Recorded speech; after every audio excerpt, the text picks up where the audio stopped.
wondered what it is like to be standing here for more than 30 years? To see a place like Belapur grow a millionfold, yet be the same.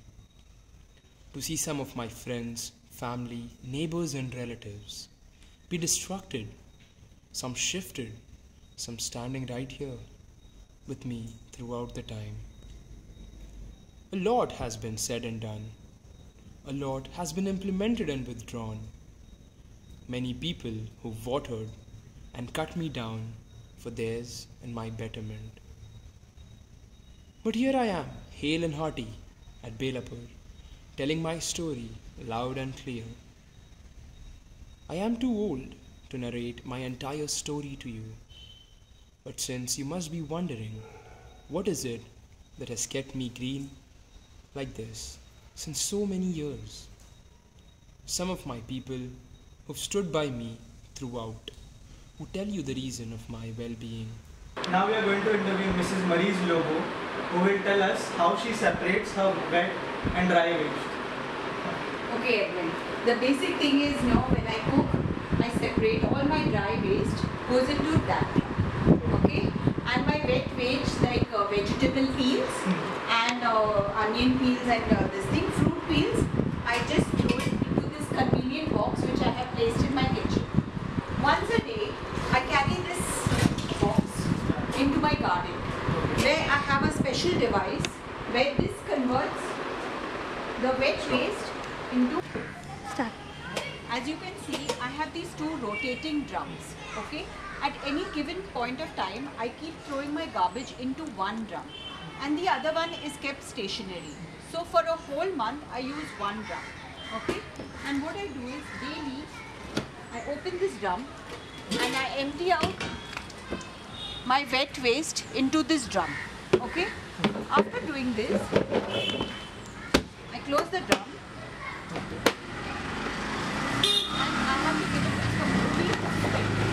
Okay, this aerates the wet garbage. The other box, which also has older garbage, this too has to be rotated.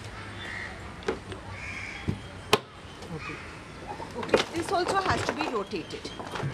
After a period of 30 days, all the wet garbage in this is converted into rich manure. Okay, it's converted into rich manure. Okay.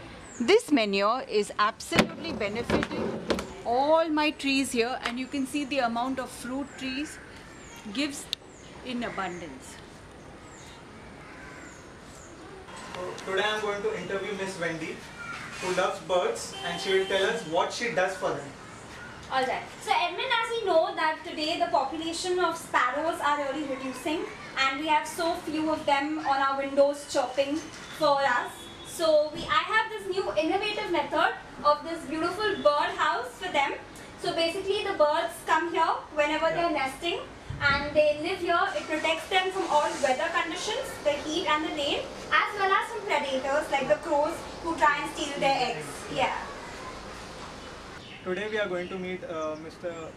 Lobo, who will tell us about what he does for the environment, and he will be giving us extra information about how it helps the environment. Good evening. How are you? I'm fine. We have on our terrace, we have solar water heating. So we use the sun energy to heat the water for our needs. Let me show you how it works. Okay, Edmund. See, over here we have the solar water heating. Basically, it is a device which uses the sun energy to heat the water.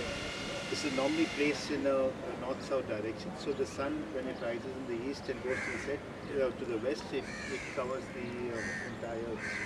It works the principle. These are glass tubes over here, which are specially coated inside. Okay, water comes into the tank and flows down into the tubes and remains over there. As the water heats up, with the sun energy, it starts rising back and circulating through this tank and keeps on circulating as long as the sun is over there. And this is an insulated tank where the water is stored inside it. So there is always hot water in this tank, and it is directly connected to the main line, and it is this device, it's a little expensive. So these are some of our children from the parish. She is Charlton, she is Kristen. And can you tell us something that you all contribute towards a better environment? We are the altar servers in the church. We don't need rickshaws to travel to our school or tuitions. We use cycles so that we can work towards a better environment and not create any pollution.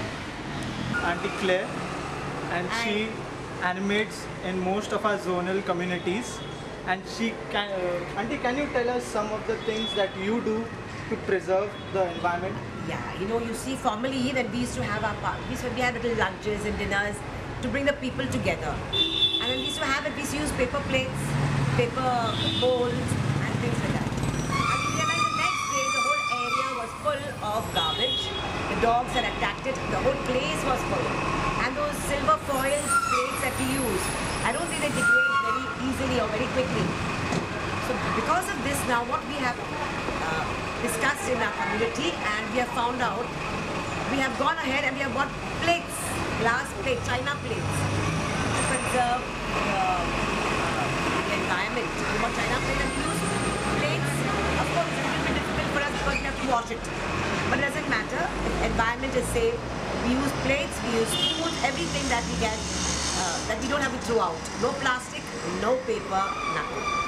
I'm starting. As part of our green initiative, we, the youth of C.B.D. Belapur, taught the younger generation about the importance of tree plantation at a summer camp held by us. The tree plantation included about planting of trees, awareness of tree planting, and also the aftercare of tree plants. Also, the saplings were grown inside the church compound so that the kids could watch their saplings grow into a plant every day after Sunday Mass.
Inclusion at St. Joseph's Church here in Belapur, we have started taking the environment and the things that we need to do a bit seriously. For instance, we are segregating the garbage, which I have made it very clear to my staff that we need to segregate the garbage to have a healthy free environment.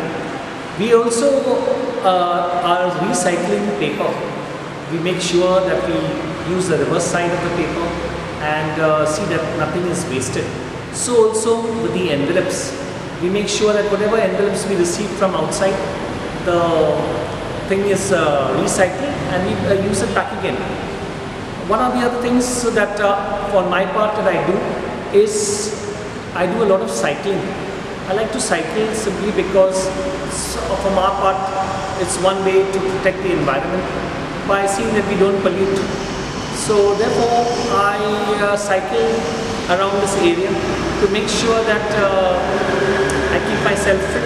It brings me also good health.